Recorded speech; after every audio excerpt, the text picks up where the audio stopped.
How was that exposed? Look, man. Hey, dog, I don't know if he. I feel like my take is. You know, wait, hold on. What you about to say? I don't know if he necessarily mean he was naked. He probably was just in there and he probably had on some basketball shorts. Think he just dug his hand.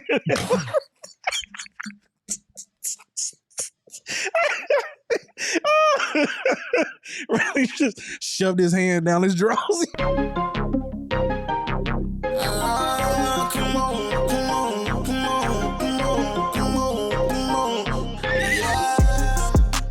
Yo. Welcome to another episode of The Great Deliberators. I am one of your hosts, Mr. Imperator Rose. It's your boy DK. And one time for our boy O-Beam. Say your name, make your name rain. Boys, prepare today, man. Like, we with it, man. Hey, happy Easter to everybody, man. Today's Easter Sunday as we're recording happy tonight. Easter. I did not go to church. I did pray. I did go to church today. You did? Yeah. Hey, ironically, man, listen, at times, I hate saying I'm not a spiritual person because I honestly feel like I am a deeply spiritual person. I don't really rock with a lot of Christianity, like the practices, you know what I'm saying? But I do believe I do believe myself to be a deeply spiritual person, but I ain't gonna lie, man, going to church today felt really good. It felt good? I hadn't been in so long, bro. Dog. You really, I'm like, fuck, I need to go. And shout out to my pastor, brother Timothy Daniels. He's also a cousin somewhere down the line of lineage or whatever. Somewhere down. After second cousins, I can't keep up. It's no point in keeping up, right? You just know he a cousin in some timeline. Capacity, you know what I'm saying? Yeah. In some family tree, he's a cousin. Shout out to my pastor, brother Timothy Daniels, Trinity Gardens Church of Christ, man. Always, dog, when I tell you, I understand wholeheartedly why some people like feed into, you know what I'm saying, how religious practices really help people get through their day, dog. Because when I walked out of there, dog, I just felt better. You know what I'm saying? Like, I just really felt like I really needed to hear what he was saying.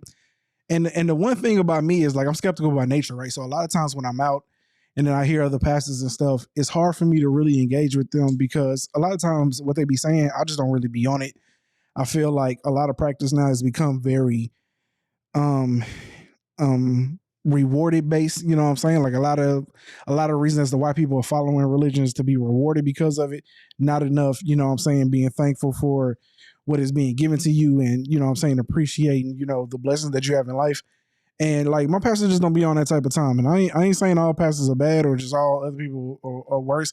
But to me, it's good to hear someone renewing your faith because like you having it because of what you believe in and the practices that you believe, rather than just it feeling like, yo, you're going to be rewarded, you're going to get blessings and all this, and it all just being based off of like a reward value for why you should be in religion, rather than, you know what I'm saying, understanding that your faith and the things that you believe in and your practices and your faith in the Lord itself is the reason as to why you should be doing these practices, if that makes sense. No, it makes sense. Yeah. I will say though, you went to church like on a Super Bowl for all pastors. Mm-hmm. You know what I'm saying? But I'm saying it's like that every Sunday though. You know what? You need to come one day. But you be working like. I mean, Sundays is hard, bro. Yeah, you be working like Sundays, every Sunday. It depends on when his sermon is. I could go, but I'll probably go in my scrubs. Huh? It don't matter. I mean, I don't care. Yeah, I'm about to say we don't care, bro. I do not care. When I tell you that my scrubs is like a uniform at this point, pretty much putting on every day. It actually is your uniform. It is. Yeah. So I'll go anywhere in that mug. It does not matter. But but Easter is like Super Bowl Sunday. I guess so. For all pastors, so they know. Yeah. You got to bring the heat. Mm-hmm. You know what I'm saying?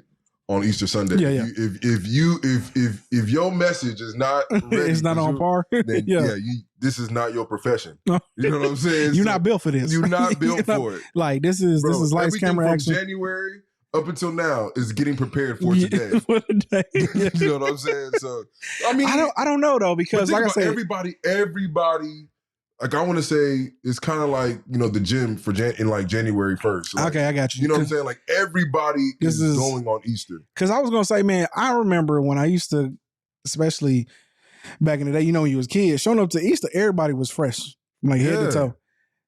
Nah, it was I was expecting to see the hats, you know what I'm saying? Like the hot pink, lime green suits and stuff. Yeah, pastel colors and whatnot. Yeah, none of that though. I mean, it was presently, so it was actually you probably want to know why? Kind of beautiful. Even though like boys is broke. I was gonna say, even though March has ended, it just feels like it's already been a year. You know what I'm saying? Yeah. Like I don't know if that meant like, bro, we just got to the first quarter. I because we older now. Like but it just feels like this year feel like it's already a lot has happened. Dog. A lot has happened, man. But let's get to the pod. This is really part of it. Yeah. Let's get to the pod, man. All right, man. So y'all know the last episode we kind of called an audible. Did like a Diddy only special. Well, we back to it, man. Because first off, we got like some updates and some corrections that we need to make from the last pod that, you know, after a day or two. And it's funny because we get caught up in the same shit every time something like this happens. Yeah, that is true. We rush to report. It's not that we were rushing to report. The reality is that it was happening live. So we were just like you guys. And I admit it, we were going to social media.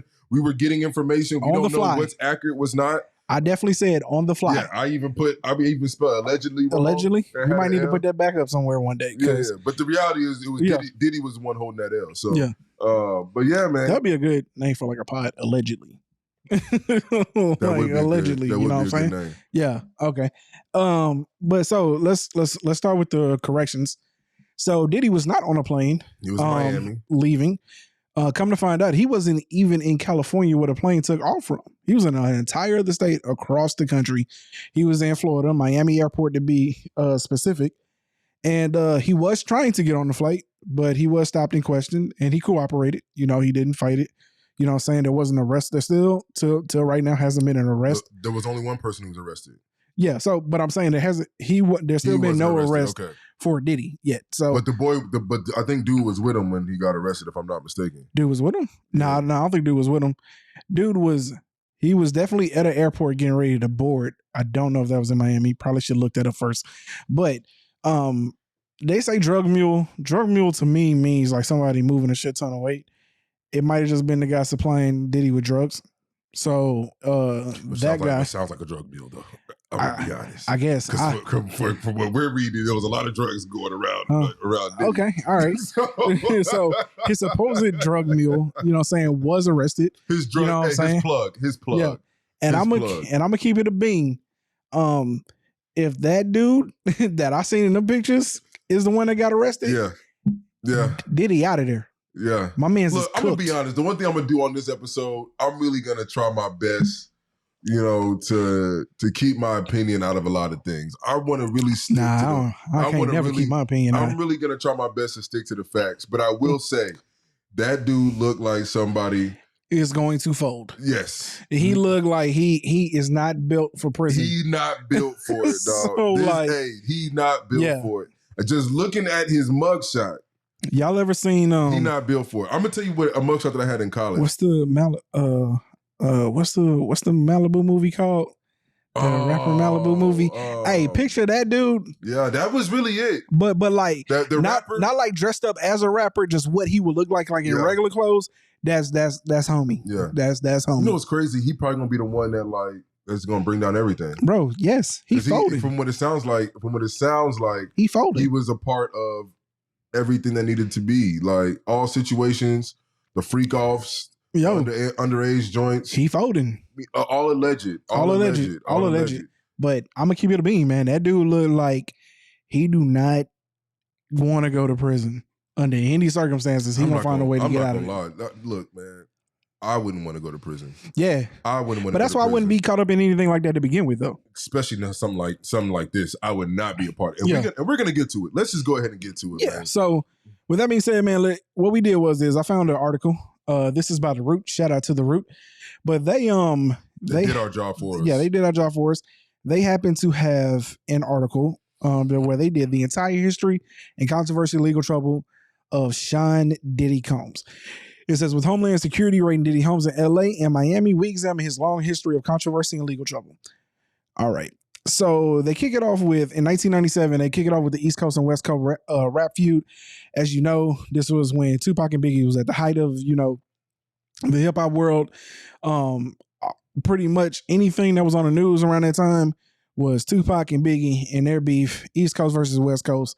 And it's long been rumored that Diddy had something to do with not only Tupac's death, but also Biggie's death. You know what I'm saying? But either way, because of that. But what has come out recently about Tupac's death, and I think the reason why we're going to try to stick to a timeline with this. This is in 1997 when the West Coast feud kind of like, was at its peak. Mm-hmm. But the reality is that with the Tupac death, it was as if P. Diddy allegedly offered a Crip, I'm forgetting his name, $1 million to take care of Tupac and allegedly, what's his name? Suge Knight. And Suge Knight. Suge Knight. And that's when the shooting happened right after the boxing match and all that kind of stuff. So, and we do have to say that there is somebody, I forgot the dude's name, but he took credit for Tupac's death, right? Yes. Yeah. So, and he said that he was supposed to get paid $1 million, but it was not paid. The middleman didn't pay it to him. But P. Diddy did say, even called even after the fact and said, "Is this us?" Okay. So these are things, these are all alleged, but these are things that people are speaking on till today, post him getting arrested. I think he's already been arrested and charged and all that. So, okay. All right, 1999. Okay, following that, we get to 1999. Tupac and Nas they do a song together called "Hate You Can Hate Me Now." They do a video. So it says the controversy of the song with Nas "Hate Me Now" features a scene of the two men crucified on the cross with crowns of thorns. Diddy decided the scene was blasphemous and wanted it cut from the video, but the unedited version aired on MTV. In response, the Harlem native went to the office of then president of Interscope Records, Steve Stout, or Stute, I'm going to say Stout, and assaulted him with a chair, a telephone, and a champagne bottle. He pled guilty to a reduced charge and was sentenced to 1 day of anger management. Now, the reason why P. Diddy was so upset about that is because the person carrying the cross was supposed to be, it was like, they were pretty much trying to make the correlation that was P. Diddy at the time, which is why he was upset. That it was kind of like he was the one carrying this cross and was being crucified. Yeah. So, okay. Which I don't know why that would make him so upset. I mean, but whatever. Okay. I mean, look, for whatever reasons, he just wasn't rocking with it. This is 1999 that this assault happened. So this is the first time that we're really getting P. Diddy on paper with some type of physical, assault or things of that nature with his career. So let's go back to still 1999. Yeah, so the thing is, man, 1999 was a busy year for Diddy because also during this year, while attending a New York nightclub with then-girlfriend Jennifer Lopez, a shooting at the club caused chaos. Later that night, the couple and two other passengers were stopped by police and ended up charged with criminal possession of a weapon and possession of stolen property. J-Lo, whose movie career was just taking off, found herself connected to the Combs in highly publicized criminal trial, and the couple eventually broke up. Puff Daddy was found not guilty and changed his name to P. Diddy. So the reason why this is important is because this is also when Shine got 10 years in jail for the shooting. So this is what is in Lil Rod's current lawsuit that he has against Diddy, where he says that he has proof or whatever, or at least he was told by Diddy that J-Lo was the one who brought the gun to him in the club, you know what I'm saying? Because I'm assuming if it's J-Lo, she's probably not getting patted down when she gets into the club. She's the one that brought the gun into the club. Diddy is the one that actually did the shooting, and Shine took the fall for him, which to my knowledge has always been a long-standing rumor. You know what I'm saying? That Shine took the fall for something that had to do with Diddy. But, that's a common thing though. So that's kind of like who even talked about it? I think it was Chris Carter. Chris Carter had back when there was a player that got in trouble. He talked about how when he's talking to young guys, you know what I'm saying, like, hey, y'all need to not be out here in these streets doing whatever you're doing. But, you know what I'm saying, because he know that guys are gonna get out here, get in trouble, do things they're not supposed to be doing, that he always tell them like, hey, you kind of need to have a fall guy. You know what I'm saying? Like, if you gonna get out here and you gonna do this shit, then you need to have people in your crew that be willing to take the rap for you, because you the breadwinner. You the reason that everybody gonna get out the hood. You the reason everybody gonna eat. You know what I'm saying? So it's all like, who gonna go to jail? Like Shine or Diddy? You know what I'm saying? So, and this one I kind of understand it. This one to me is important. That's what I'm saying. You have the first assault that occurred that we just spoke about, and you have this situation.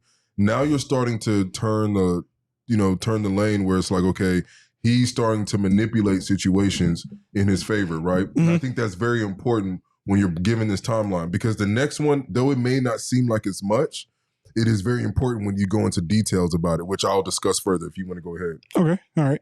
And then I guess later in 2003, Diddy got in trouble for some Sean John controversy.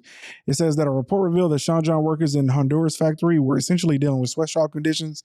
Sean John executives, including Combs, said they don't know the problems but will work to fix them. All right. And the reason why this is a problem is because the alleged allegations were not even alleged because this was documented. They were working 11 to 12-hour shifts, getting paid 24 cents for each $50 Sean John sweatshirt sewn, right? Mm-hmm. They were actually doing pregnancy tests on the women, and if you were found to have been tested positive for being pregnant, you were fired on the spot immediately. They were also given, in some cases, contaminated water. So when you think of a sweatshop, you have to understand when Sean John was at his peak, of his height and all that, that we're talking about this is in Honduras. So it wasn't like it was American made. He was utilizing his business in Honduras for the sweatshops and things of that nature. So it also lets you know that now he's doing what we would assume now, or we'd all agree now, is horrific, business practices, labor laws, things of that nature. So again, it's just starting to paint this picture of what he's a part of, right? Now I do have a question though, because again, Nike, pretty much everyone's been accused of this in some capacity. I don't know to the extent of like Diddy's shit, but at least to some capacity, especially like, because you heard about the Apple iPhones and how they have to like get cobalt or whatever. Look, man, I have a Tesla and I know that there's cobalt situations that are going on. So I'm not knocking it. I'm just saying, I'm not absolving him but I'm also telling you that he's a part of these negative practices, even though other companies do it the same. Well, no, I'm not saying that, but I do question, especially like around this time when, saying doing shit overseas. Again, I'm not trying to absolve Diddy of anything, but I do question if he ever really knew the conditions of the factory. You get what I'm saying? Because he probably sent in a proxy in like his, like, I don't know if Diddy ever touched down to really see the conditions to even know what was going on. Can I keep it real? That's not an excuse. I get all of that. Even if you didn't know, it's negligent. It's negligence on your part to not know how these suits are being made. You know what I'm saying? I get all of that, but again, that's just my opinion. I just want, like I said earlier, I just want to give the facts that we know them to be. Okay, I got you. That's it. Okay, all right. So I will give him that. He probably didn't know. Maybe he didn't know. That's what he said. It's just only because, like, again, like I don't want to paint it like Diddy was the one running for the factories. You know what I'm saying? It's like, okay, I get where everyone is upset, and it's like once you know that, like, obviously you should fix the problem and rectify it. But I also question like how much did he knew about the sweatshops? You know what I'm saying? All right, so it says we can really skip that one. Huh? I think it's stupid. I don't know. It's an assault. No, the 2005 Diddy name lawsuit. Huh? Yeah, it says he allegedly. It says Detroit talk show host Rogelio Mills alleged that Diddy and his entourage assaulted him in 1999. Yeah, that's the one that you should go to. You skip one right before that, but that's fine. Oh yeah, we can definitely skip that one. Okay, yeah. Allegedly that Diddy and his entourage assaulted him in 1999 after he asked about the producer's role in Biggie's death. The jury ruled in favor of Combs, a decision upheld on appeal. I'm gonna keep it a bean. It kind of seemed like a justified ass whooping. I mean, maybe that's just me, but I know like if something happened to my homie, right, and like out of nowhere, like in the middle of an interview, you ask me about my role in it, I might put pause on you. I'm just saying, like if like let's say my brother passed away, and you, I might go ahead and knock your head off. 2005, it says the Locks go rogue on Hot 97. The Locks got into it with Diddy about his mistreatment of artists and refusal to return their publishing rights. The moment went down on New York's Hot 97, cementing the claims that he didn't fairly compensate Bad Boy artists. Even though they eventually settled the dispute, the reputation for being a predatory record executive follows Diddy to this day. And that was the first one. First what? That was the first time that like his, practices as an executive was kind of brought to the public. Okay, brought it to the public. Like, okay, I can see that. 2007, he was sued for allegedly ordering a promoter's assault. A nightclub promoter sued the coming home rapper for $4 million, claiming Diddy had his bodyguard forcibly remove the promoter. He alleged he was punched, kicked, and chased around the club. 2012, he got into a fight with Kid Cudi. In light of Cassie's allegations, this is particularly disturbing. In November 2012, the two rappers reportedly got into a fight over the singer in a Hollywood club. Rumors say they exchanged some heated words to the point where the entire club was watching, creating a huge scene. Says 2015, allegedly assaults son's football coach. This one was wild. After he thought a football coach at UCLA was too hard on his son, Justin, Combs allegedly assaulted the man with a kettlebell, leading to the Bad Boy founder's arrest for assault with a deadly weapon. In the end, the Los Angeles District Attorney Office didn't pursue felony assault charges. You know what that means? He settled. Huh? Hell yeah. Dog, listen to me. I don't know about y'all, but if somebody rich assaults me, we good because I'm getting paid. You know what I'm saying? Don't say that on the camera though, but you already said it. Fuck you mean? You getting sued. And I can say that. You're getting sued, bro. Like, what you mean, dog? I get it. Like, yeah, you're right. You like, what fuck you talking about? Nigga, assault me if you want to. A nigga like P. Diddy? Yeah, if you hit me with a kettlebell, my kids are absolutely going to college now. They're absolutely going now. I'm telling you for sure. Yeah, you getting that lawsuit. Dog, that paperwork coming in the mail. FedEx. FedEx. Next day, first air flight, bro. What you mean? Dog. Overnight. Like, come on, man. Well, I'll tell you, I'm gonna be in the emergency room while that FedEx paperwork. Bro, hey, hit this lawyer line now, dog. Yeah. Like, what? Matter of fact, if you get assaulted, if it's a rumor you got assaulted by Diddy, you probably got 15 phone calls from different lawyers before you even get out the hospital, bro. Sure. So, like, you ain't even got to worry about it. All right, that's probably the last time he's coaching. That dude's like, oh, I'm retired. I'm out of here. Bro, appreciate you. Come on now. All right. 2017, sexual harassment allegations from former employee. A woman who worked as a former private chef for the music producer filed a sexual harassment lawsuit alleging that she was forced to serve him post-sex meals while he was naked. She also accused him of not paying her for long overtime hours. In 2019, the suit was settled though no details were released. Again, paid that off. Yeah, it said they settled. So yeah, I mean, yeah. But this one actually says it. Yeah, but it's crazy that this dude just like doing wild shit and just like, all right, here you go. We'll get to it, okay? 2021, Mace accuses Diddy of unfair compensation. We ain't really got to go into this. This has long been understood. Mace spoke on it on not only The Breakfast Club, but he spoke about it on Gilly and Wallow's pod. You know what I'm saying? Can't think of it right now. $100 Killer Cam? $1 million worth of game. I mean, he's probably adjusted on their pod too, but it's long been rumored, you know what I'm saying? By this point, boys know Diddy wasn't paying people. And so Mace, I'm sure Mace has not been compensated correctly the way that he was supposed to be. 2023, a lawsuit against Diago. As you know, he had a deal with Ciroc and De Leon tequila brands with Diago, you know what I'm saying, spirits or whatever, that he accused them of racist practices and racist marketing, you know what I'm saying? And so he just wanted to cut ties with them because he just didn't rock with the way that they was doing business. Now we get into the real heated and juicy stuff that he's been going through this last year. Yeah, this is what kind of brought him down. So 2023, Cassie files lawsuit against alleging rape and domestic violence. Cassie Ventura shocked the world when she filed a bombshell lawsuit accusing the Moog of years of physical abuse, rape, sexual assault, and sexual battery. The details behind the 11-year relationship are extremely disturbing. Combs' lawyers claim the lawsuit is about money, but these may be the allegations the billionaire can't make go away. 2023, he also settled that lawsuit with Cassie a day after Cassie filed a lawsuit. I'm gonna be honest with you, this is where he fucked up. Because not that he settled, where he fucked up is, the rumor is that the disagreement on the settlement was like $10 million. And because he didn't want to like spend an extra $10 million or whatever, he allowed her to then go make these out, make her claim, which in 24 hours, he then settled more than likely on the number which she wanted. Because now that it's public, you can't tell me that she's not going to get what she wants. You settled it. But now that became public, you just opened up your door to all this BS.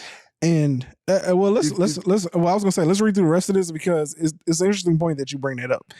All right, so 2023, more sexual assault allegations come out. Now, one of the things that I did want to correct you on, which I particularly found in this article, was that Diddy did say something. So Diddy posted this like right after the other two women filed their lawsuit. He posted, "Enough is enough. For the last couple of weeks, I have sat silently and watched people try to assassinate my character, destroy my reputation and my legacy. Sickening allegations have been made against me by individuals looking for a quick payday. Let me be absolutely clear. I did not do any of the awful things being alleged. I will fight for my name, my family, and for the truth. Sean Diddy Combs." Okay. So I'm just saying, he made a direct statement claiming that, that shit ain't That shit ain't what it is. All right, it says the fallout from the lawsuit with his reputation damaged by the accusations. Diddy is now dealing with the fallout of the allegations. He stepped down from as chairman of Revolt TV, while Capital Preparatory Schools has ended its partnership with the Bad Boy founder. It remains to be seen what other corporations or entities will cut ties with Combs. Also, finding out later that Diddy recently sold all of his rights and shares to Revolt TV. Yeah, but see, wait, and I think it's important to say this. That was already in the works post the Cassie lawsuit. Okay. Yeah. So I just think it was expedited whenever the raid did occur, but that was already in the works because you're not going to find somebody to buy that within 24 hours of a raid. You know what I'm saying? Yeah. No, I'm saying so. But that's the point, right? Like the point is these allegations are so hellacious that like we're starting to see they're like, yo, okay, starting to affect his business. Like now he's gaining capital because he's moving out of, his assets because, if things get worse, then I'm assuming that whatever he has, how can I put it? Because fire is coming, you know what I'm saying? Like you want to go ahead and get rid of stuff because there's still a market value for you. Like once your name is tarnished, then your market value plummets, and then you're probably not gonna get the same amount of money that you could have got. Yeah. So, in all honesty, it's probably just a smart move. Whether he's guilty for the allegations or not, the point is it's a smart business move to go ahead and sell it while it's hot because if heat is still coming, you know what I'm saying, especially like with the Cassie shit, and he probably like at this point stock is falling. So Diddy stock is plummeting. Let's talk about this before we get to the Rodney one. And I started to interrupt. But I do think that it's important to acknowledge that, the moment you paid Cassie that $30 million, you not only did you open up the door from now that paperwork has now been put in court, but anybody else who has like something on you or feels like, man, I need to be made whole for whatever the case may be, for whatever wrongdoing that you had, they're now feeling like, okay, where's my 30 million? Or where's my 20 million? Yeah. Or where's my, 5 million? You know what I'm saying? Whatever the case may be. So now anybody, which now goes into the Little Rod situation, because I think it's important to note that Little Rod is asking for $30 million. And that's very, very important, knowing that Cassie was pretty much asking for the same thing. Yeah. Well, I think it's important also to know that one of the reasons as to why is also not good to settle, or at least is presented not good to settle and to go ahead and fight these battles in court is because exactly what we're talking about. It's been long rumored that like if you settle, then like you'll start to see a floodgate because like now all of a sudden. No, but he could have settled this before she did what she did, and we would have never known that he settled anything. Yeah, that would have all been in private litigation. I mean, broadly, right? But that's kind of the point of all this, right? Like if I don't know, but do you get my point? But see, the thing is like again, we keep going back to the fact that Diddy settled. Diddy didn't settle. Diddy was going to try to fight it. Like that was the point. Like just like with this Little Rod thing before his home got raided or whatever. Like Diddy said, his lawyer came out saying, "Hey, like we're gonna fight this." I 100% now believe, like with the post that he made, he had every intention of taking Cassie to court. What happened was his insurance company said, "Nah, bro." Like, what does that tell you though? What does that tell you? If the insurance is willing to just go ahead and pay that $30 million, do you feel like that tells you anything? It's not just that, because the insurance people don't care about your reputation. You know what I'm saying? They care about your reputation in terms of the brand and their ability to make money. But whether or not you did what you did or how it's gonna make you look, they don't give a shit. Like that's the truth. I wouldn't say that, but okay. But I'm saying, right, like I don't fully agree, but I do understand what you're saying, and I'll leave that alone. But I will say that if the insurance firmly believe that these were just allegations and not true, I don't think they're coming off of $30 million. But I'm saying the issue also is the probably at the time being is the allegations were so outrageous that they didn't want a lengthy court battle. They didn't want Cassie or anybody on the stand giving any testimony, right? So I'm saying the point is the insurance people don't care how you feel about it. They care about a lengthy trial and then cameras being in the courtroom and, you know what I'm saying, things getting out to the public of like testimonies and it making it look worse. You see what I'm saying? But whether or not how you feel or whether or not you want to fight it, they don't care about that aspect of it. All right, let's get to the Little Rod. So we have the 2024 Rodney Little Rod Jones lawsuit. In February 2024, Rodney Little Rod came forth with disturbing allegations against Combs. Jones, who worked on the Love album Off the Grid, stated that he lived and traveled with Combs from September 2022 to November 2023.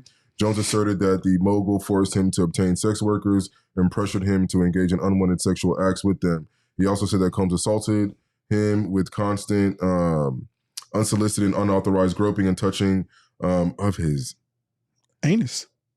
It's anus. Hey, dog, we're going to have to talk about this. Yo, hey, this is what we have to talk about this. Hey, he said, look, this is his allegations. How did he get there? How did he get there? Look, man, I don't know. Maybe he was bending over picking up a water bottle. Hey, yo! maybe my boy was bent over picking up a water bottle. Hey, yo! What? Don't drop the water bottle, bro. I was reading too fast. If I knew that, I wouldn't have said it. Hold on, wait. He also said Combs assaulted him with constant, unsolicited, and unauthorized groping and touching of it. Hey, yo! What? Yo, man's is wilding. Did you know this before I said it? Yeah, I read this whole thing yesterday. How was that exposed? Yo, look, man. Hey, dog, I don't know if he. I feel like my take is. You know, wait, hold on. What you about to say? I don't know if he necessarily mean he was naked. He probably was just in there and he probably had on some basketball shorts. Then he just dug his hand.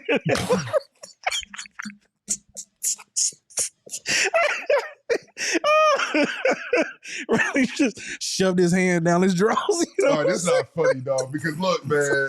Yo, oh shit. Okay. Anyway, Jones also accused of other high-profile celebrities, which believed to be Meek Mill and Usher, of engaging in sexual activity with men. He also stated that Combs and his son Justin were responsible for the shooting of Justin's friend at the Charlotte's recording studio in Los Angeles, September 12th, 2022. According to the People on Monday, People magazine, March 25, Jones amended his complaint to include Oscar winner Cuba Gooding Jr. as a defendant. Jones alleges that in 2023, while on a yacht rented by Combs in the U.S. Virgin Islands, the Jerry Maguire star began touching, groping, and fondling his legs and upper inner thigh. Bro, a lot of people fondling with you. I don't know what they mean.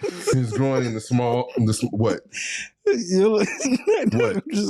just saying. No, I agree. It's a lot of fondling going on. A lot of things is exposed. That's how they start. They trying to test the waters. Yo, anyways, the small of his back near his buttocks and his shoulders. This nigga here. The complaint states that Jones was extremely uncomfortable, but even after he rejected the actor, Gooding did not stop until Mr. Jones forcibly pushed him away. It's crazy that now you forcibly pushing people away. Anyways, so all right, followed up by his drug mule getting arrested and his homes being raided in this year. Yeah. So, and that's it as far as what's going on with Diddy. And you quietly sells revolt, blah, blah, blah. Yeah. That's it. All right. So anyways, let's talk about this, man. Okay. For first and foremost, I want to say thoughts and prayers really to Cassie. I think that's important to say. Not just Cassie, man. Cassie's loved ones. I think that, Cassie really is a victim through this. I think that it's important to say, you know what I'm saying? This is exactly why when things become professional, and we've discussed this in the past, not even on this Diddy stuff, we just talked about in life in general when I was doing my business or running my business now, is that like when you are a boss or you are somebody in a position of power, you do not start any kind of inappropriate relationship or even any relationship outside of a workplace environment with your subordinates. Mm-hmm. You are a manager, if I'm not mistaken. Mm-hmm. You just don't do it. Yes. And the reason why you don't do it is because there's a level that lines can get blurred and power is now part of the relationship. And when you now start adding power dynamics to a romantic relationship, shit can just go haywire. It muddies the waters a lot. Yes. And what I will tell you is that in this situation, this is obviously worst fucking case scenario. Oh, yeah. You know what I'm saying? Like, you cannot think of a worse case scenario. Even when you think of Bill Clinton and Monica Lewinsky, you did not, like, that, it was not this bad. You know what I'm saying? Again, like, we assume that was extremely consensual. I think she even said it was consensual. Yeah, we haven't had consensual. Yeah, the completely different allegations, because that was just flat out affair and infidelity. Yeah.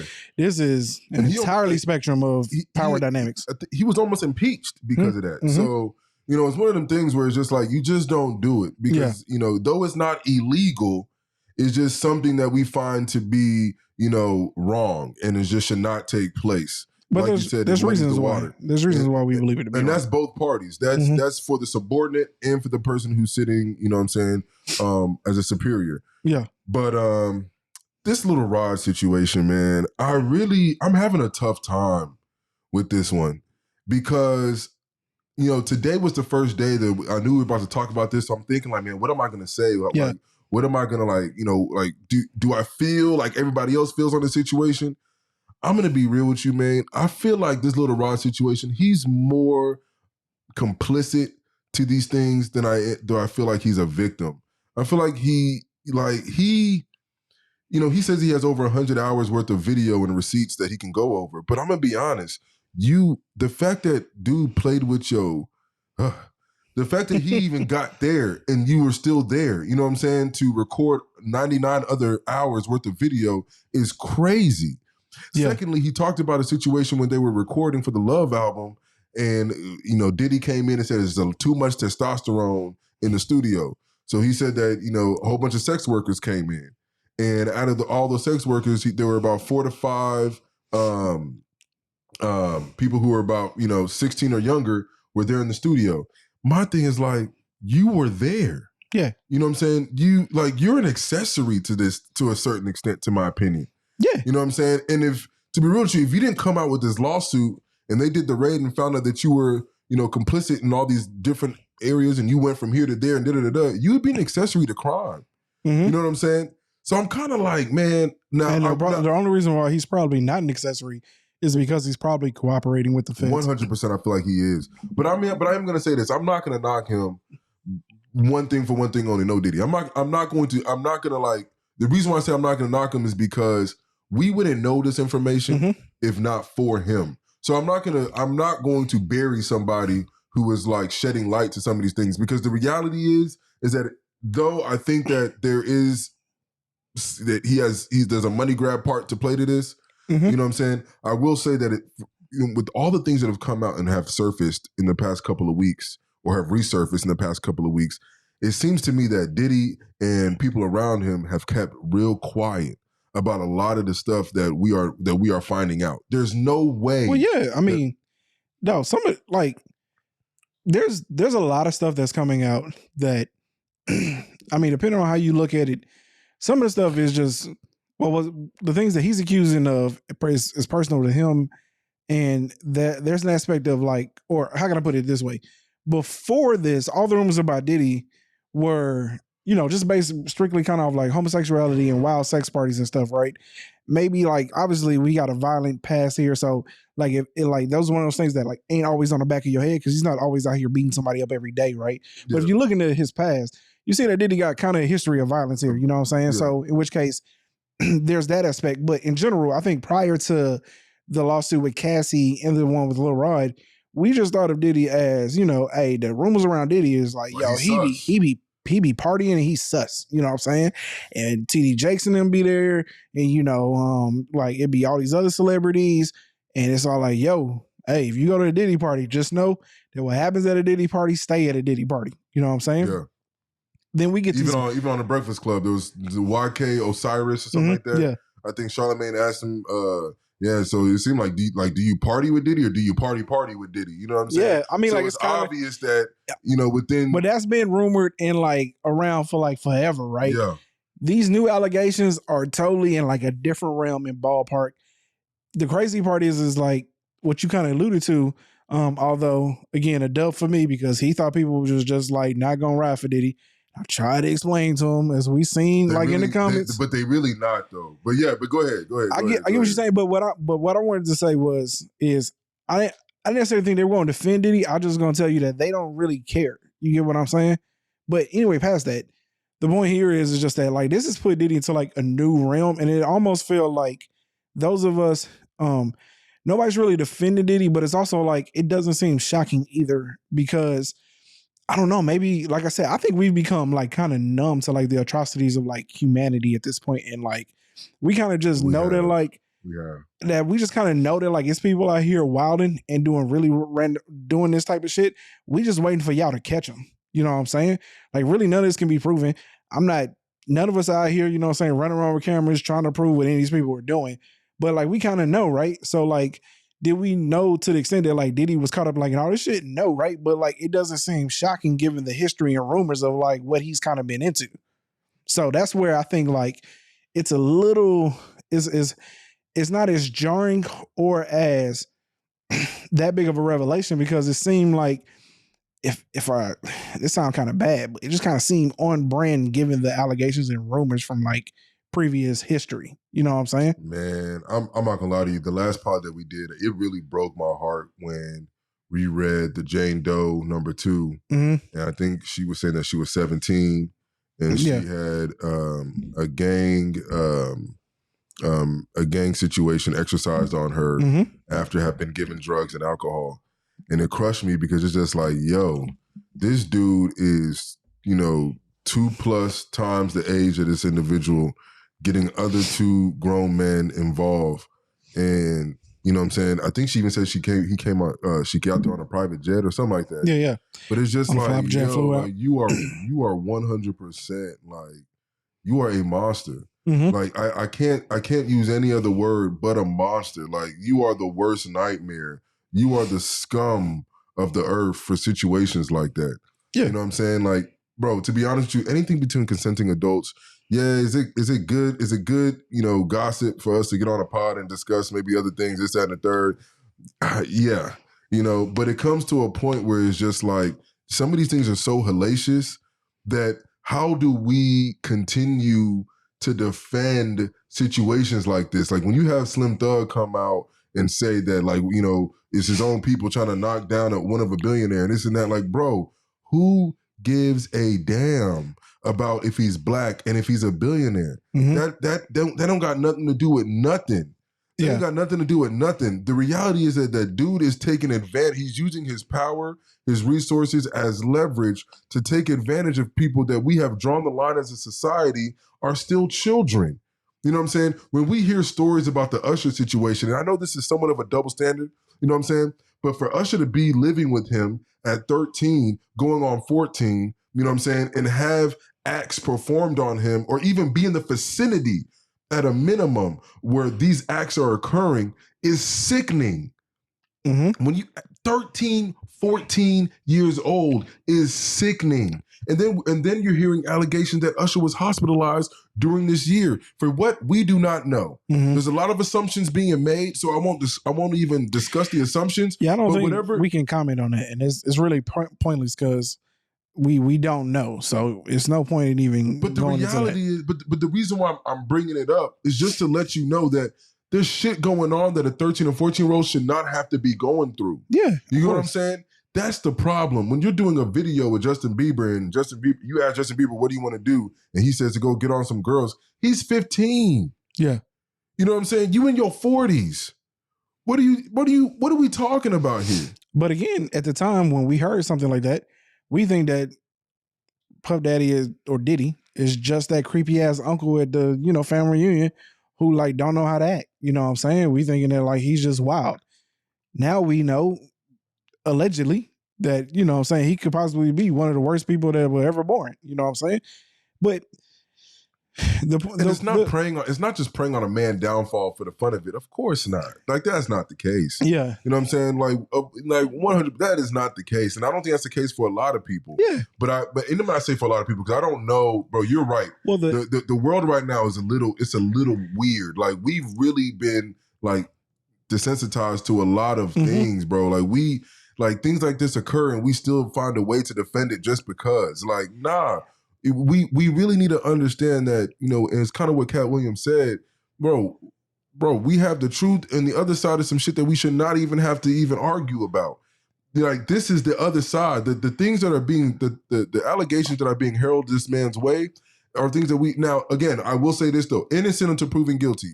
Maybe we should, and this is why I say, let me try to leave my opinion out and give him the ability to say that maybe this stuff is not true. Yeah. You know what I'm saying? Maybe it's not true. But I will also say that if true, then we need to find the closest, grave and bury this man into it. Because this type of shit cannot be walking on earth. Yeah. Because it's individuals like that who have power and influence that can ruin generations and can ruin what we have as a culture, as a people. Yeah. That's even more dangerous. Yeah, no. Go ahead. I think, well, first off, I want to take it back to this Lil Rod thing because it's funny you would bring it up about how, like, you know, you consider him almost it implicit to the issue, which I totally consider him implicit to what's going on. But we had got a comment a while back on one of our videos when we talked about R. Kelly. It was from Bernard Cole 4911. This is long and my man doesn't use punctuations really, so bear with me as I try to read this. Do your best. It just says, the deliberators. It's crazy because all of you that created this channel know someone that does exactly what the guy with the headphones on said, and you know them personally. This is when I said, if you listen to R. Kelly, you little kids, you know what I'm saying? Which I was joking about, but still sometimes I consider y'all suspect. But anyway, it says, now you gain like 4 likes, so that means that your blue check amounted to around 45 cents. Not much of an income for your channel. You brought up Michael Jackson. Jesus Christ. What was the first part that he said? Say that first part one more time, like the first 1 or 2 sentences. I know you didn't. It says, it's crazy because all of you that created this channel know of someone that does exactly what the guy with the headphones on said and know them personally. Who's he talking about? He's talking about, remember when in like the very first or second pod that we did together, I got in the camera and I was all like, yo, if you listen to R. Kelly, you little kids. You know I know saying? that, but who do we know personally? He's just saying that. He's saying y'all know somebody. You know, it's just internet shit. Okay. Yeah, you get what I'm saying? Like he's saying, oh, y'all making jokes out of it, but y'all probably know somebody that's doing that. You know what I'm saying? Yeah, all right, weird, the guy. But anyway, that's not the point. He says, you brought up Michael Jackson, you bringing up R. Kelly, but what about the other people? You won't mention Elvis' name. You won't mention Hugh Hefner, Woody Allen. It's so many, but I know they are white, so it's not right. So I guess appeal to the black listeners about the black artists, and yet you fail to get your money's worth. I see by the comments you do have some gossiping and backsliding listeners, but at that rate, you are all speaking on, or what you three are calling facts. No one has hit the like button. What happened? But I mean, we got 4 likes. You know what I'm saying? So appreciate you. Thank you for shout out to y'all. I know what happened to Black Lost. The Black Lost gossiping people are now starting to see that this was all designed to deliberately take down a successful man because he wanted to be free from the Sony music label. They sent a black man in to kill Michael Jackson, yet you three want to talk about how he was accused of sleeping with cancer patients, right? Black people are hilarious. What else do we have to offer ourselves if it's not gossip and slander? You three have not noticed the people that set R. Kelly up are now looking bad and doing bad all on them. None of them are winning. It's coming out. So take your time like you did when you made this channel and check out the karma that is now befalling all of them that lied on this man just to keep his royalties. Sony, that music label, is also in the mix catching hell after Mike Jackson situation. Carry on with your jokes and stuff to look. Too bad the ones that love gossip didn't really give y'all the support that you were looking for. Hey. Okay, so let me comment first, man. Okay, all right. I'm gonna say this. I think he kind of said it. It's crazy that he kind of answered his situation in that comment. I don't know shit about Elvis Presley. Not at all. I don't know the shit about Hugh Hefner like that. I didn't even know who the fuck Woody Allen was prior to this. Prior to the situation. Right? He's an artist. No, he's a producer. He's I've heard the name Woody Allen. A director, I think. And I know Hugh Hefner, obviously, from Playboy. But he was in movies. But the reality is that I was born in 1991. Playboy was maybe ending around 1995, 1998, definitely before 2000, if I'm not mistaken. So I wasn't really into Playboy like that. Yeah. But you have to realize we are black people who grew up in black culture. So when something happens amongst black culture, this is something topic of a conversation. You've been to a barbershop, right? When you go to a barbershop, do you talk about a lot of white cultural shit in a barbershop? No. Probably not, because my guy, is one of them things where like we don't know really much about what the fuck is going. I don't know about the Epstein stuff like that. Don't care about him. I don't know who's the actor that was just that did the Pirates of the Caribbean that was real popular, had the girl that was Johnny Depp. I didn't really follow that. You know what I'm saying? I don't know much about it, but I did follow Bill Cosby. You know what I'm saying? I did follow the R. Kelly situation. I do know of the Michael Jackson situation. Yeah. You got to realize, yes, this is not, situation like this does not know color. But you also have to understand that people of color will probably gravitate to the situations that they are culturally accustomed to. And that is, right now, going to be P. Diddy. Now, whenever the Epstein situation happened and we get the facts of it, we all threw all of our stones at him, regardless of the color, Mexican, black, white, whatever the case may be. So this is why I say, like, we really need to be careful about what we're defending. R. Kelly, like, recorded himself peeing on somebody who was 14 years old. And it's wild that like come on, like think about that. This man said he's getting set up. Think about that for one. He recorded it. Mm-hmm. He recorded peeing on a 14-year-old. He recorded that. You know what I'm saying? Like, so what do you want? So what do we say as a people? Do we just put that under the rug and make it seem like it never happened? Or do we say that is disgusting, vile activity that we just witnessed? At the time, I didn't even know it was a 14-year-old. Mm-hmm. But when it was identified that it was a 14-year-old because it's a very blurry video, that's a problem. Mm-hmm. You know what I'm saying? We're not burying Kim Kardashian for what she did. She's an adult. It was consensual. She said that she didn't mean for it to become public, but it did. Mm-hmm. She's made billions of dollars off of it. No problem. You know what I'm saying? Ray J, same thing. No problem. We didn't bury this man. But if you're doing something to little kids, to little boys, to little girls, and things of that nature, we have to, as a people, bury you. Mm-hmm. Because that is, if we don't do that, then where do we draw the line between us and devilish activity? Go ahead. I mean, my thing is you basically made every point that I was going to make. I don't care about none of the people you talked about. That ain't got nothing to do with me. You know what I'm saying? Like, honestly speaking, like, I don't care nothing about Elvis. You know what I'm saying? Outside the fact that Elvis stole all his music from black people. Yeah. You know what I'm saying? Stole the culture. Him talking to little girls or whatever, that's their problem. You know what I'm saying? That ain't our problem. You know what I'm saying? I'm worried about R. Kelly because R. Kelly was playing on our little girls. You know what I'm saying? Like, that shit ain't got nothing to do with me. And I hate to say it that way, right? Like, off the back of our culture. I do think that Elvis need to be, you know, obviously, or Woody Allen now, because obviously Elvis is dead. But like Woody Allen, of course, he should have been held accountable. Of course, Jeffrey Epstein should have been held accountable. You know what I'm saying? Who knows what is, man? But the point that I'm trying to make here is we talk about stuff that's relevant to our culture because this is a podcast based off of our culture. Everything we talk about essentially impacts our culture in some capacity. You know what I'm saying? Like, sure, we'll branch into politics and some other stuff, but generally speaking, a lot of our hot topics and a lot of our hot takes are going to be based around culture specific things. Man. We black, you know man. What I'm saying? We're black, man. I'm a Nigerian man. Fuck Nigerian you bringing up Woody Allen for a nigga. Like you sound like a fucking goofball, bro. I never listened to Elvis. But what I will say is that, look, I'm going to be honest. Like, never listen to Elvis. It's as if you're making an excuse for people who look like us to do vile shit. That's really what it seemed like, bro. And what I'm hoping is you sound like a pedophile. Hold on now. No, fuck that. I'm gonna call it what it is. I'm gonna give man's grace. You sound like a pedophile, bro. I'm gonna give man's grace. That's like dead ass. So hopefully you're still with us. But what I am gonna say is that I'm hoping that was not your intent. I'm hoping what your intent was just to say. That's him saying that. That's not me. I'm hoping what your intent was. I'm definitely calling you a pedophile. I'm hoping what your intent was just to say, hey, white people do it too. And you sound like you right. Okay with niggas having sexual acts with people under the age of 18. That's what you sound like, bro. Which is a fucking problem. Like, let's keep it a bean. And if I know anybody who does it, you know what I'm saying? I'm gonna be the first person to tell you on some weird ass behavior, and I'm probably gonna call the police on you. You know what I'm saying? Respectfully. So it's one of them things where, like, I'm gonna be the snitch. Whether you black, white, Hispanic, Asian, I don't give a fuck. Yeah. Don't let me find out you doing some shit like that. I mean, especially to this degree that P. Diddy was doing it, I'm gonna have to go ahead and make an anonymous tip.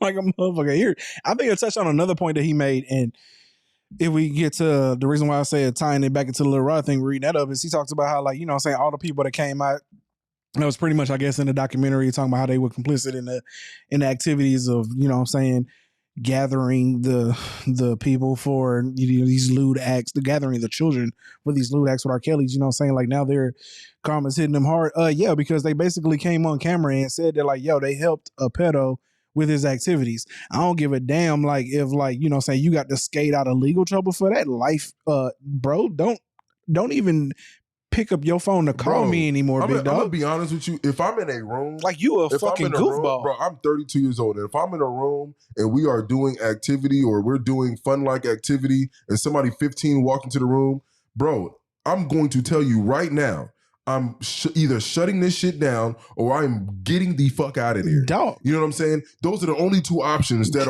I have. That is it. Like, I'm shutting this shit down, or I'm getting. If you don't do one of those two things, you are complicit. Yeah.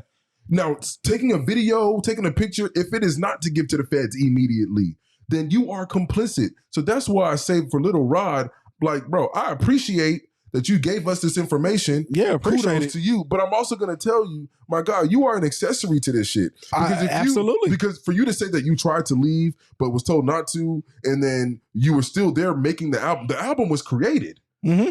So you finished the album. But an album ain't got nothing to do with you going to go recruit 16-year-old girls. And then another thing is like, let me tell y'all something. Not all money is good money. Let me make that very clear. Mm-hmm. Not all money is good money.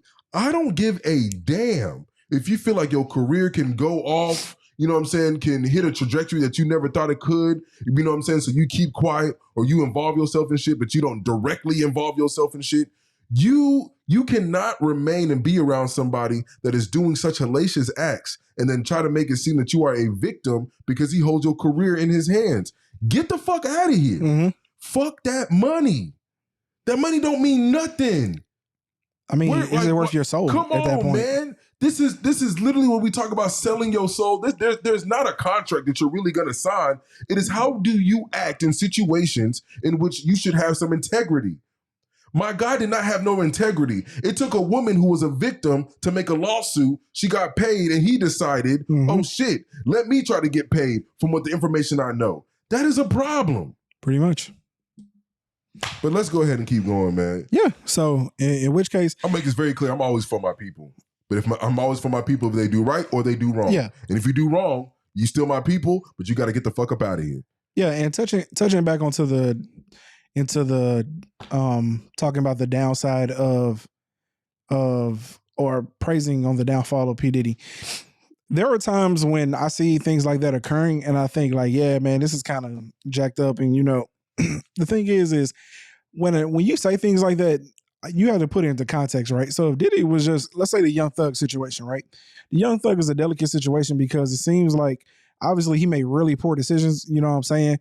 But again, it's really about what we're talking about, right? Because like, is there homicide linked to this, right? Because again, like if people are out here getting, you know what I'm saying, or losing their life behind what he had going on, then obviously, like, I don't have much sympathy for him, right? Because somebody doesn't have. But I'm also not praying for Young Thug's downfall. But also at the same time, like I'm not praying on his downfall, right? But like you talking about this Diddy shit and the allegations that he's going through, completely different, dog. I'm absolutely praying on this man downfall. Yes. I hope his whole world comes crumbling down. Come on now. If these allegations are true, I'm not quantifying this. The fact of the matter is if any of these allegations are true, the horrendous aspects of it, right? Like if we just talking, you know what I'm saying, wild parties and stuff like that, even if we talking about like just inappropriate gestures and not groping and shit, but inappropriate gestures and, you know, using his power dynamics to gain influence over certain things. Okay, cool. All of that is bad.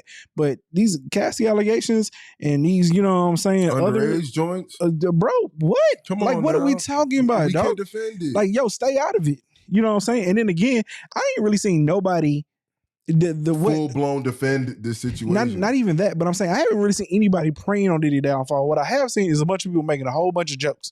You know what I'm saying? And that's just people making light of situations because the fact of the matter is that a lot of these allegations are just so fucking terrible that like all you can really do is like try to crack jokes to really like dampen the temperature because it is absolutely horrifying. Like when you think about like the things that like he's been caught up in.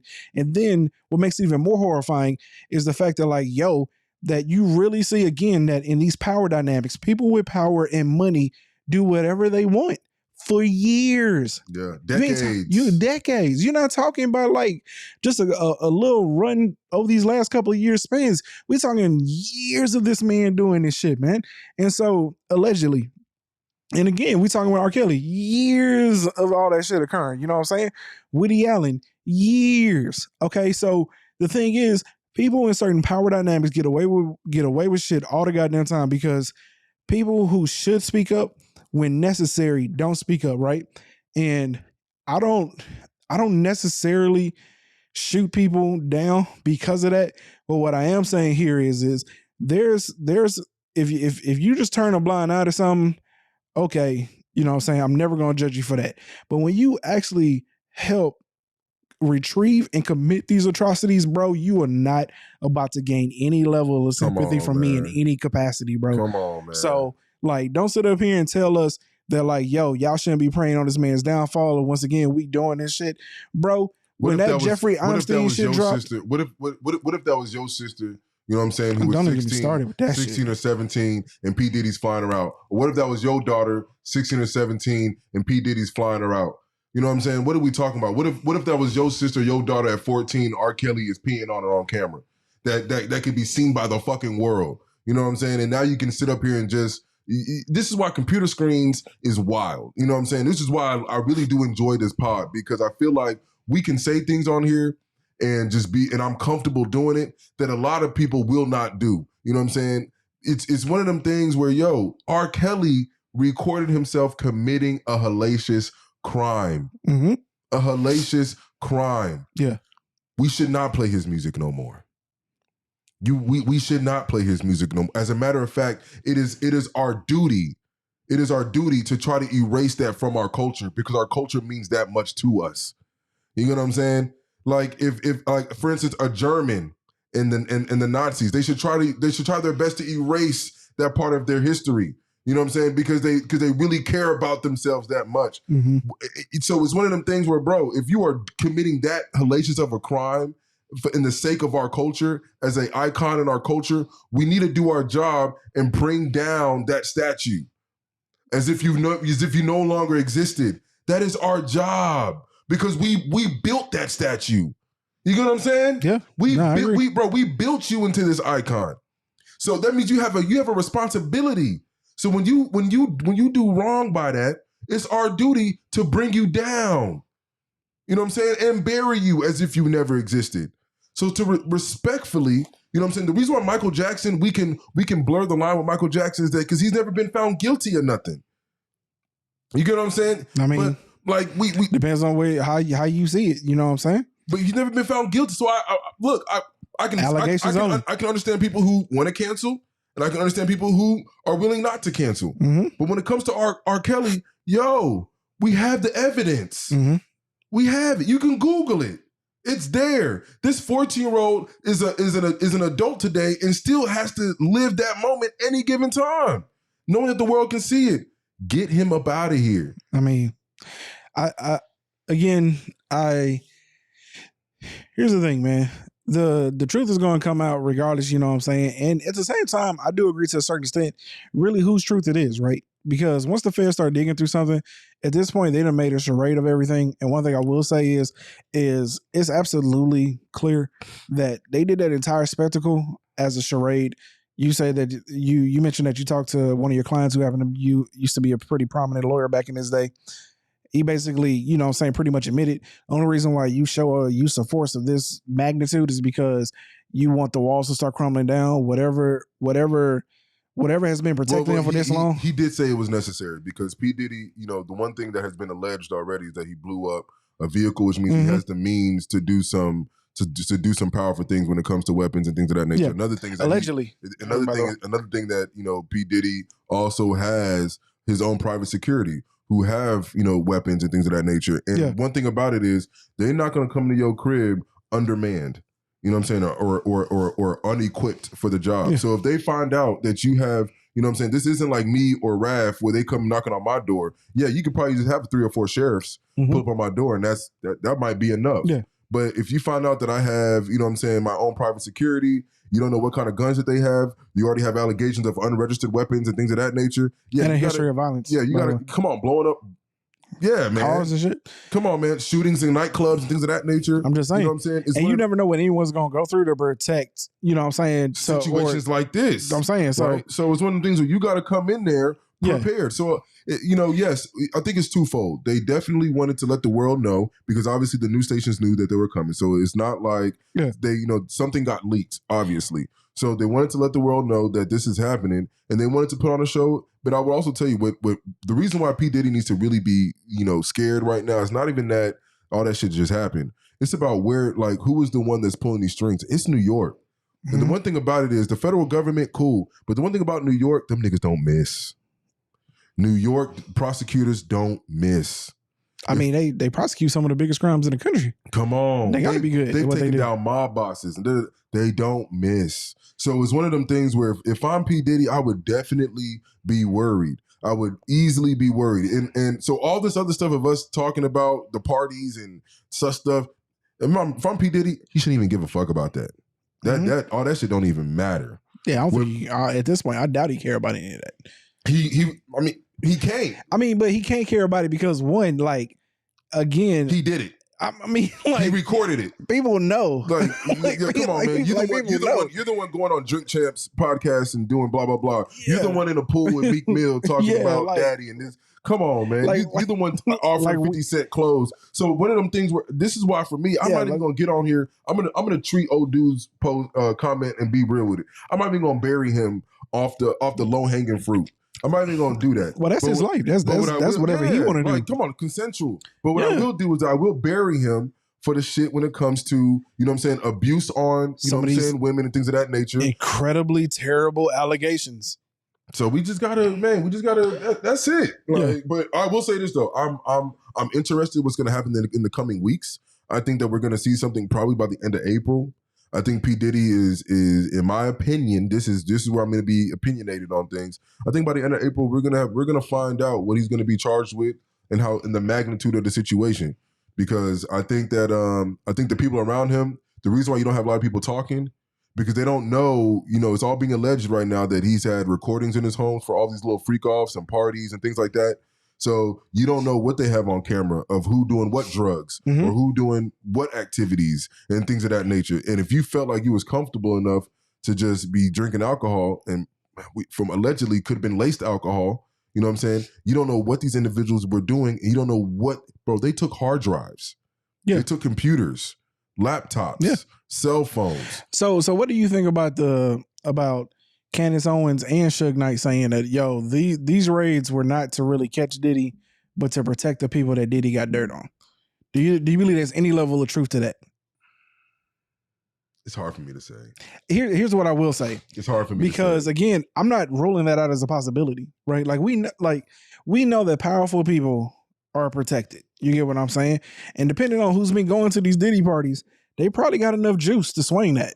You know what I'm saying? Like sure. And like, because I hate to reference movies, right? But movies are reference to shit that happens in real life. Yeah. You know what I'm saying? So like, it's very possible that we got politicians and Congress people, you know what I'm saying, senators, high ranking level people like military who like bend down in some of these jigs, who again know of dirt that like whatchamacallit's been doing, right? Because what I'm real interested to see is what the charges they bring up on Diddy and how that shit plays out. Man, you already I don't know if you heard what the ex-security guard said or bodyguard said. No. He said that if these charges are what he thinks is going to be, he said he won't be surprised if P. Diddy unalives himself. You know what I'm saying? And the reality is, bro. Damn, that's heavy.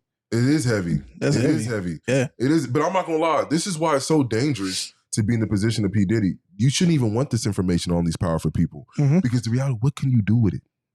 The moment it's a double-edged sword. You holding on to this information can get you. Well, and the only reason why, because I was going to go here. The only reason why I say I don't necessarily know if allegedly, you know, if I can really rock with that tenfold theory, because wouldn't the easier way be just to like unalive him already? Like, wouldn't that be like the quickest way to solve this problem? But the gossip behind that. Yeah, but again, I'm telling you, prior to you know what's crazy? Look how they. When I say that, because I want to be careful. But look at Epstein. They can be anybody. But look at Epstein. They can be anybody, bro. Listen, the whole world know Epstein didn't unalive himself, bro. You got to realize, Epstein went through all of that, and then finally he makes it to jail and he makes that decision. Listen, he could have done it in the comfort of his own home, bro. Listen, we know. You know what I'm saying? Like, he already knew what time it was. Come on, man. Listen, we ain't even got to play with this one. We know for 100% sure fact. But see, think about that from this aspect, right? We know as a public that, like, we know what time that was, right? You heard about the Boeing snitch, right? The Boeing jet. I heard about this. Yeah, bro, same thing, pretty much, right? Something about like he told his family before, like, "Hey, I want to live. I love my life." Yeah, said I would never, you know what I'm saying? And then He was found, you know what I'm saying? So apparently he committed and like, you know, unalived. Unalived. We ain't gonna make money off of this now. Yeah, it's okay. Cool. All right. It's cool. No problem. I'll believe it. So he unalived himself, you know what I'm saying? Get that time marker. Huh? Yeah. Okay, make sure we get that. All right. So he unalived himself, you know what I'm saying, right before he was getting ready to testify about, you know what I'm saying, the Boeing shit. And you got to realize you've already been somebody that's going to speak on this situation. Yeah. You've already went through all the things. You talked to your lawyers, and out of nowhere, look, man, this is why I'm gonna be real with you.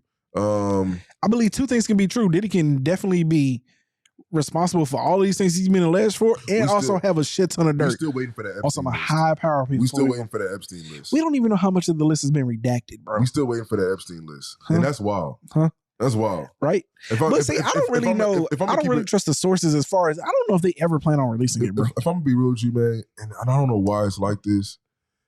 If y'all gonna move like this, then just stop with this. Stop acting like you care about like underage shit. You know what I'm saying? Stop acting like you care about underage like trafficking and things of that nature. If this is how y'all gonna move, but you have to pretend like you care because otherwise you got to shape public perception. You don't need to pretend like you care. Yes, you do. You got to shape public perception.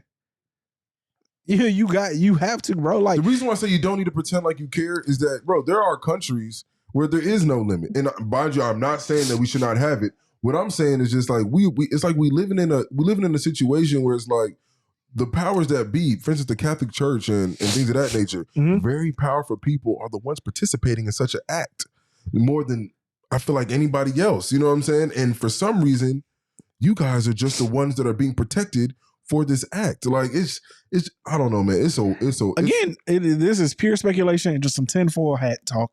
But my point here is there is absolutely the possibility that Diddy does have dirt, and it's possible that the raids were to make sure that they got that dirt.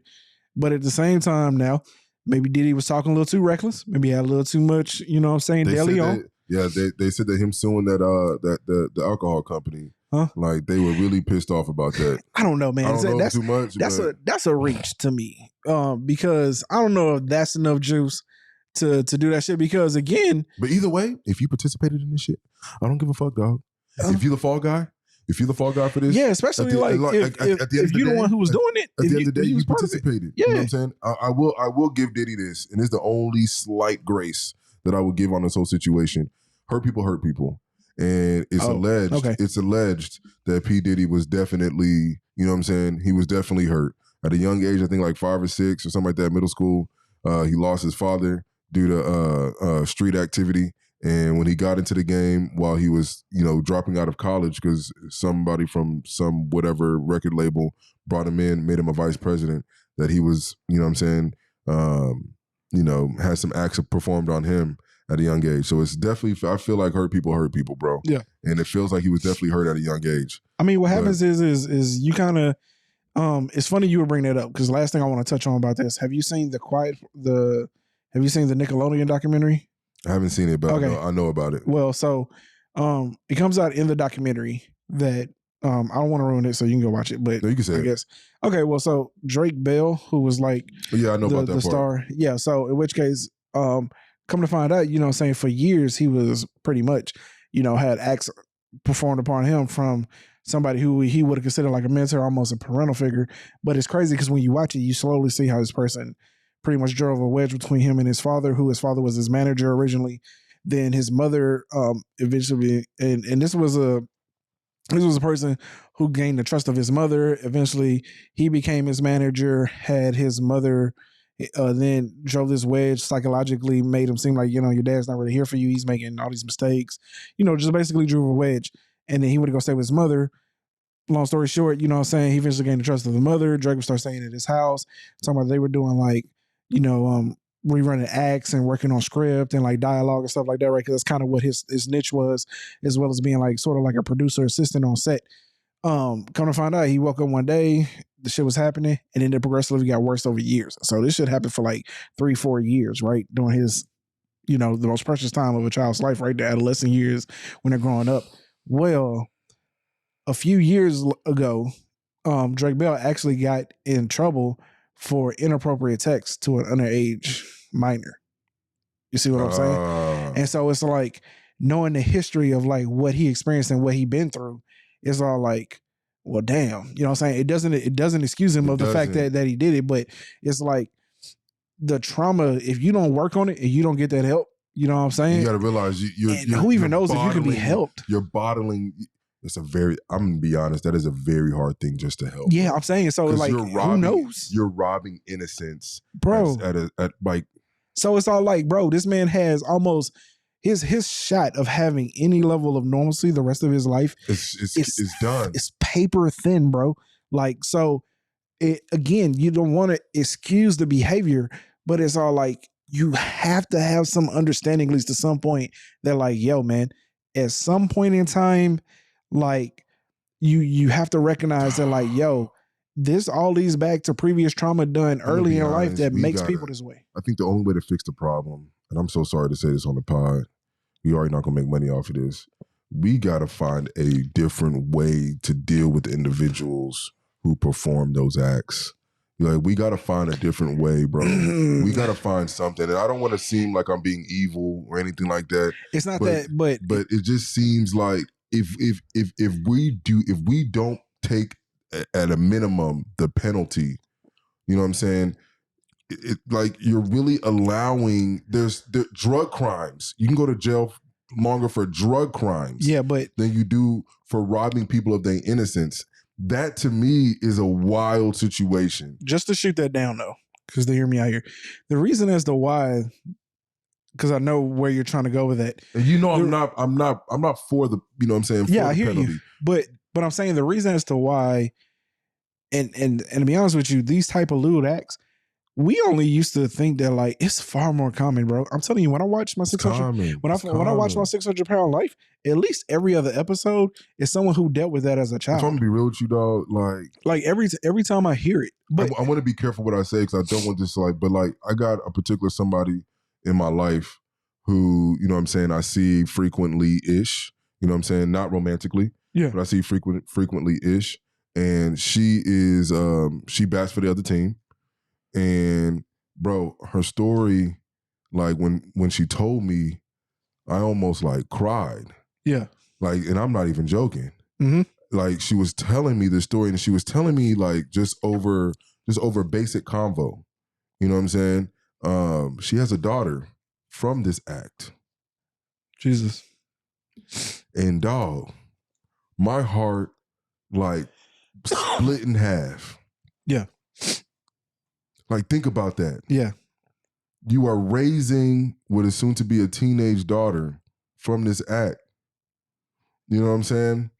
Like, and it's like that. If you talk about a reminder, I mean, every day. Yeah. How do you come back from that? How do you move forward? How do you deal with that? Yeah. It's in a sense, it's an amazing accomplishment because, especially like if she's pouring love into the child as well. She is. I mean, she's holding it down, bro. That's amazing, bro, because not even the fact that like it's hard to deal with that. I imagine it's, and I didn't get permission to tell this story. So hopefully I did my best to, like, you know what I'm saying, remove, you know what I'm saying? But dog, tough. But I mean, it's one of those things where like, it's even more amazing that she's able to pour love into her, because it would be equally as easy to hate her.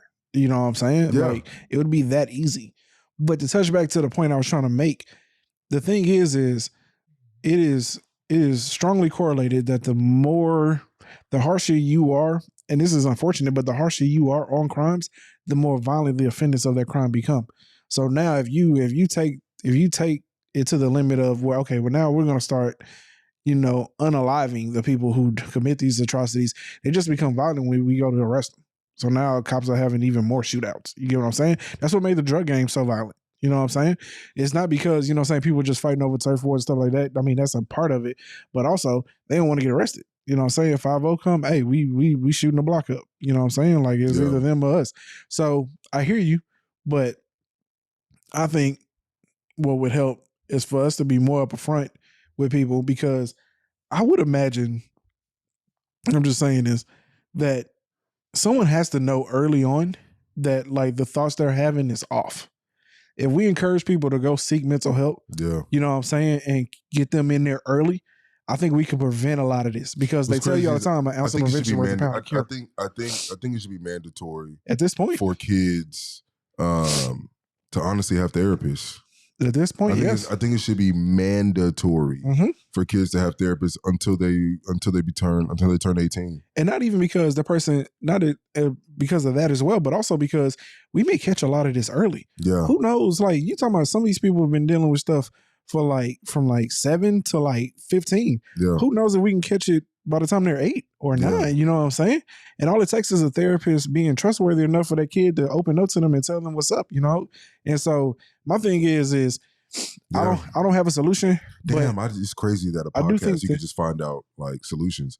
I really do think that should be mandatory. No, I think a president should run on that, bro. Yeah. If we really want to fix some of these problems, like, hey, it's mandatory. Public school systems are going to have a therapist. You have to complete a so-and-so amount of hours or do at least 1 hour a week, 2 hours a week. Yeah, send people to school for it, man. Pay for their college, man. Make sure get social workers into the school. Yeah. Like, yo, y'all out here staffing the street with police, but y'all ain't addressing the problem. By the time a person is committing the crime, the problem is already started. You get what I'm saying? Dude, we just figure some shit out, bro. Because it's crazy. Maybe, I'm really. I can't say that I can't say it's the solution, but it seemed like what we're doing isn't working. Yes. Okay. So now we need to try something different. You know what I'm saying? And it's crazy how we started the pod and how we're ending this, but it just makes so much sense because again, I hate using this cliche, but again, if you keep doing the same thing over and over, you can't expect different results. Yeah. You see what I'm saying? And it's all like, look at how long the drug war went on, right?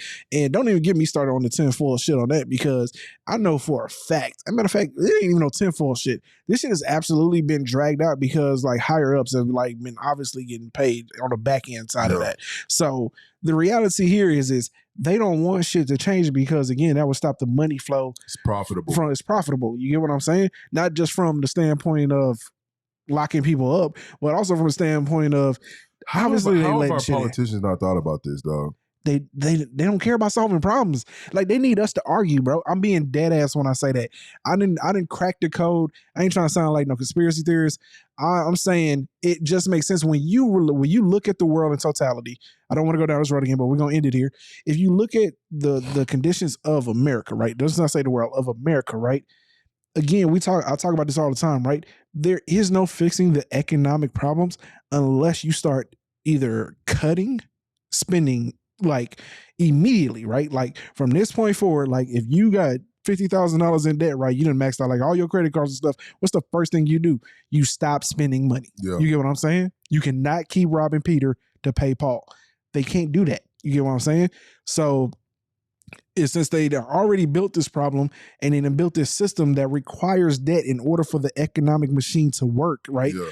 What do you get people to do? You get them to argue over shit that ain't really important because I guarantee you, if 99% of people were financially stable, we would probably be fighting about anything. You get what I'm saying? Facts. Do you care?